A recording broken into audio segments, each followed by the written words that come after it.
Howdy all, this is Texas Gaming Industries here, and welcome to another episode of my Let's Play of Railway Empire. In the previous episode, we completed the north and southern transcontinental routes, as well as acquiring our newest locomotive so far, the Brooks 260 Mogul. And in this episode, we're going to start connecting the last few track nodes in the cities, and finally connecting almost every industry to make sure that our cities grow big and strong. So let's begin with some construction. We'll connect the tracks here at Bismarck down towards Sioux Falls. That way, trains won't have to basically go around on a long arduous route to get there. Get rid of that bridge. Connect there. And then, basically connect this track node here. With that done, we'll basically add some signals. If I could just get them in the right spot. Place down a servicing tower. And place in a couple more of these signals.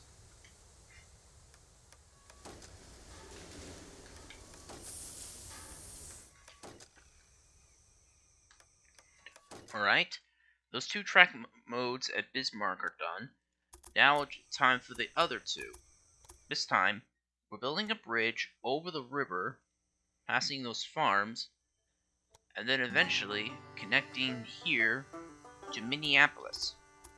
Considering Minneapolis is producing beer right now, there's no need to basically operate a freight train until Bismarck basically gets a population big enough for another industry. Considering there's a logging camp here, we could produce a paper eventually and deliver it to Minneapolis once that city is big enough to accept paper.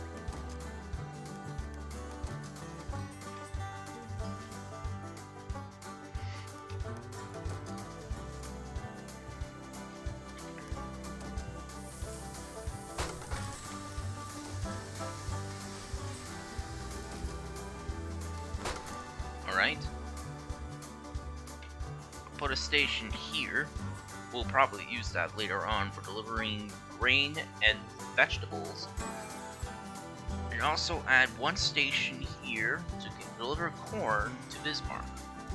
And since Bismarck already has meat being supplied, it just needs a couple of other raw materials in the outskirts.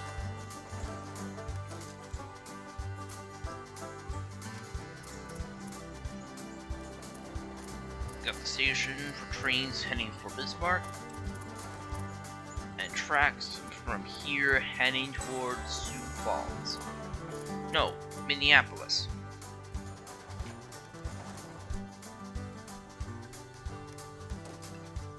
Now, considering Minneapolis is not big enough to accept, vegetables yet, and neither is Bismarck, unless I replace the industry there with the preservers, there will be cheers. Sorry for the yawn. I had a bit of a long day today. Anyway, I forgot to add this. I forgot to add the double switch right here.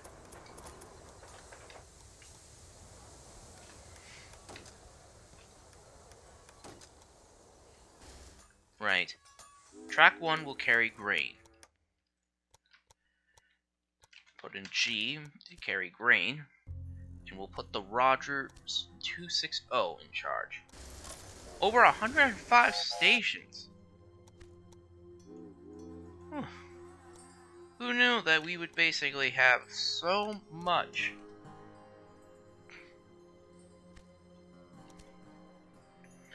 Alright, the first load of grain is being delivered to Minneapolis, and then the other one to Bismarck. I'll also operate another one from the Norris farm to Bismarck to deliver grain. Corn. Corn. Yes, corn. There's no logging operation. Logs are not being delivered as much as I was expecting by horse and cart. So, we'll basically operate a logging service to connect logging camp to Bismarck.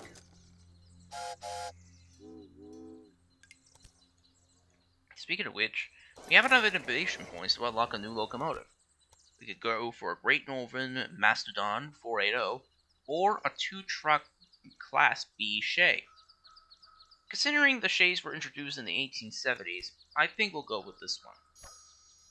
Now, this is actually one of 3 geared steam engines introduced in Railway Empire, the Heisler being introduced in the Down Under update, with the B and C class Shays being stock standard.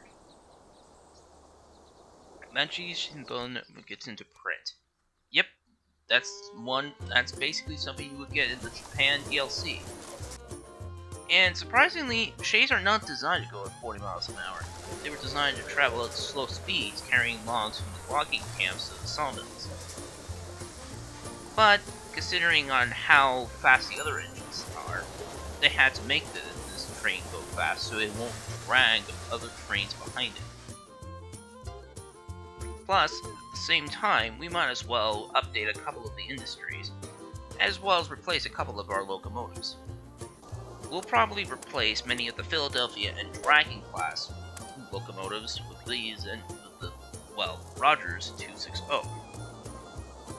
There goes the Dragon class and the Philadelphia class. And why don't we replace these engines in the logging operation to Indianapolis?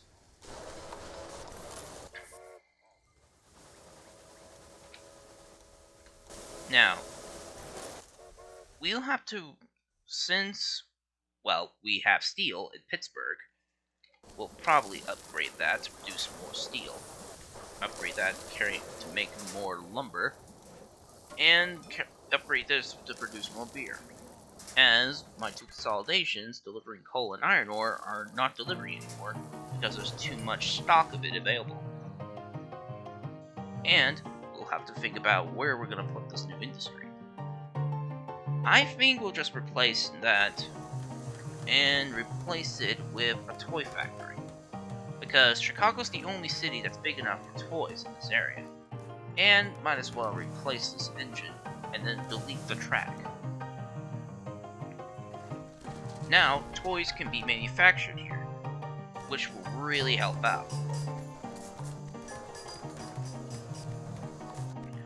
Plus, it's also time to basically earning some revenue in passenger operations, because, for one, Bismarck, we have spent a bit of money on constructing these lines from Bismarck to Sioux Falls and lines from Bismarck to Minneapolis. We put in the new 440 Inyo class charge. Plus, since it's already 1871, the old 1850 to 1870 passenger cars have now been retired, and now we have our first example of bogie coaches. As you can see, we now have these fancy looking, coaches with 4-axle trucks, and the same size as our dining car. Now, considering Bismarck is producing beer, and so is Sioux Falls and Minneapolis, there's no need to run freight there. But that might have to change later on. Let's see. Let's replace the Shay on this line from Baker Clearing to Houston, and a Shay from Baker Clearing to Memphis. And plus, we also might have to fix up a couple of industries here too. Weaving factory so needs an upgrade because we got too much cotton in stock. Upgrade the dairy mills, but we're not delivering as much paper. So let's replace that with something nearby that we can work with, like a preservers. Now, a train of steel can be delivered here, and since there's a stockpile of vegetables, this will really help out, as some cities will want to have some preserved, some canned goods into the city, such as Washington.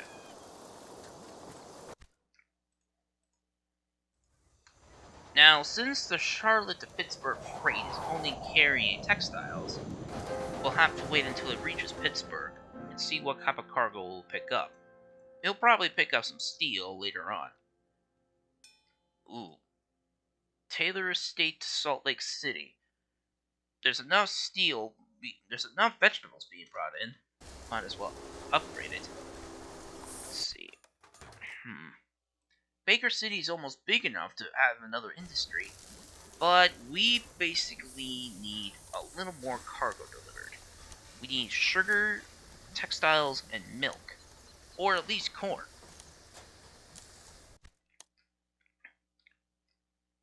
And textiles aren't very common around here.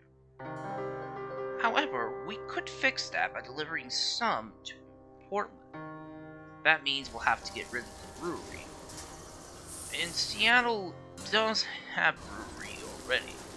So, let's just get rid of it and replace it with a different industry.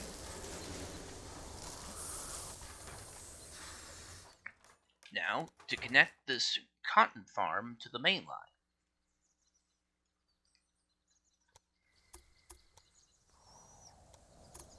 And then, oh, great.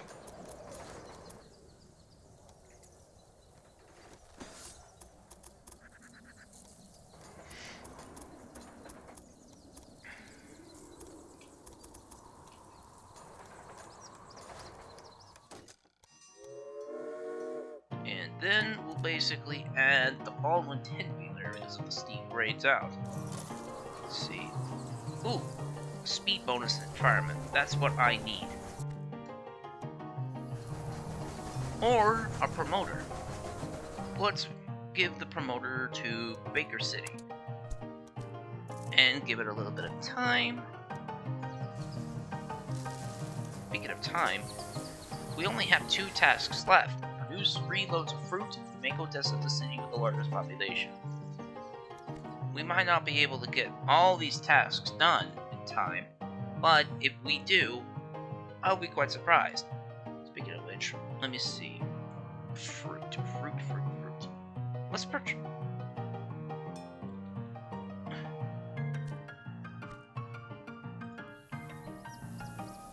It's 2.4 loads. Perfect. Now we only have 1 left. Make Odessa the city with the largest population. Plus, Baker City is now big enough for an industry.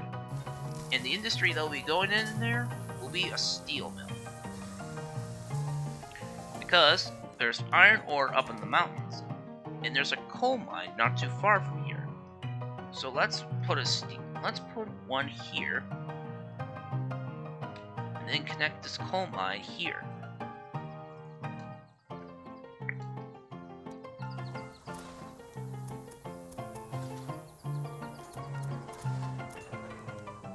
Alright.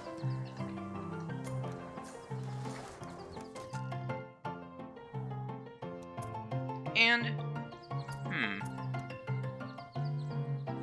let's see. I want to keep the track as level as possible for an uphill train. Let's add a tunnel there, curve a little bit, go a little bit straight, and then curve back on near Baker City. And there we go. Again? Sometimes it's so darn difficult to place down curves and find out they're too tight. Let's run a train from the Lopez pit. Made $82,000 increase. Because if it's short distance, let's put the Brochet in charge. Because shades were not designed just for hauling logs. They could easily handle work in mines and quarries. And for the main line, let's just put the Brooks Mobile. It won't slow up on the main line, and it will keep the mainline trains from waiting behind. Let's replace our surveyor with one that reduces the track price, and let's basically find another invention that we can use. Let's add the Harrison suspension system. This will increase my train's power by 4%, and as well as add primary suspension to increase the amount of passengers by 4%. Now, considering how the distance is between the mine and the steel mill, I'll probably make 2 trains to carry this load. I'll upgrade the steel mill to basically reduce the coal that's been brought in, as well as the iron ore brought in. No thanks, I'm not purchasing that engine yet. Creative counting. That'll increase my factory output. Well, increase my factory profits. Now with steel being produced, we can now start operating a freight train carrying steel from Baker City to Salt Lake City. It'll pick up some steel from the mill and bring it back.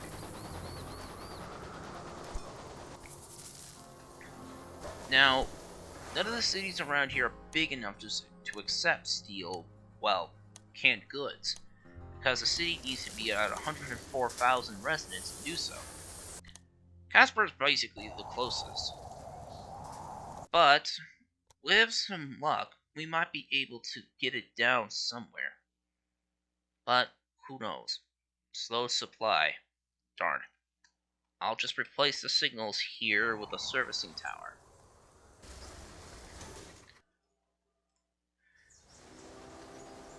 Oh, of course, since there's a brewery, it's also producing beer. So, it will also carry beer and steel back. Now, enough for another innovation. We could go for the New York Central's Empire State Express 8-footer 440. But we're not reaching that time period just yet. We still have other engines and much more time period and more technology to unlock.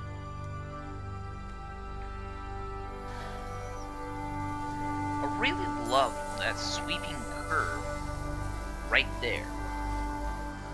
You could just stand at the platform and see a train whizzing right through the tunnel.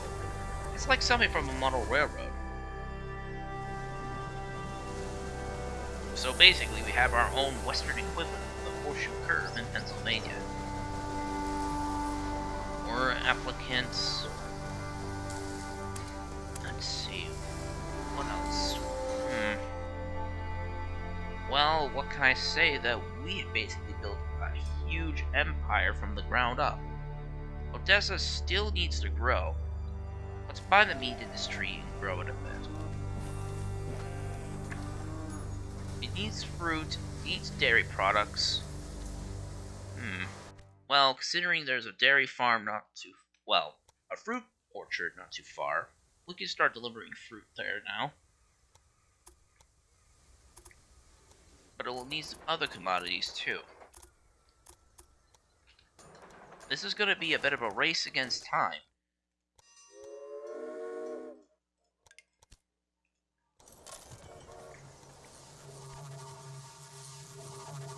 As the city has a lot of commodities, it just needs some others too. Oh, Bismarck is growing. That's good. Now we have something that we could place in here. Well, why don't we just put down a paper mill for later? Because paper's not accepted in a city until about 58,000 residents. Fruit payment. Guanamuca is growing too. That means the city is now ready to accept another industry. Well, there's fruit here. There's no sugar around here, so I can't produce liquors. There's salt. That's not needed until the city's grown up a bit more.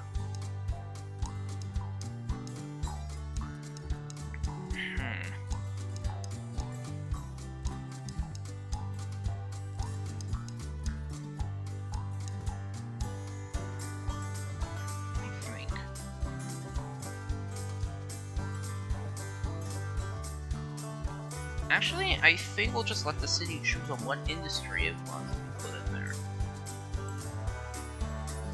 Speaking of which, let me think what else. Well, I guess we can basically say that our railroad is gonna do fine for now. There might be an opportunity later to grow these cities. And basically, that'll be it for this episode of Railway Empire. So, if you liked this episode, please be sure to give a like and comment on the video, as well as subscribe to Texas Gaming Industries for new videos uploaded every Friday. This is Texas Gaming Industries saying thank you for watching this episode, and I'll see you all in the next one. Bye!